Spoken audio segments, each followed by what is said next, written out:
नमाज पढ़ते हुए अक्सर हमारे साथ ऐसा होता है कि हम तीसरी या चौथी रकात में ये भूल जाते हैं कि हम तीसरी रकात में है या चौथी रकात में।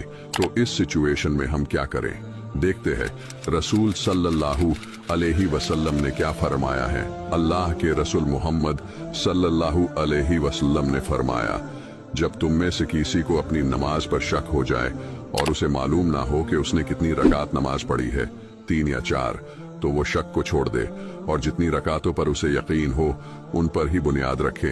अगर 3 यकीनी हैं तो उसे चौथी पढ़नी चाहिए। फिर सलाम से पहले 2 सजदे करें।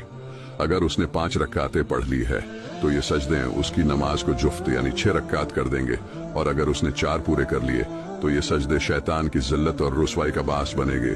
इस तरीके से वो अपनी नमाज मुकम्मल कर लें।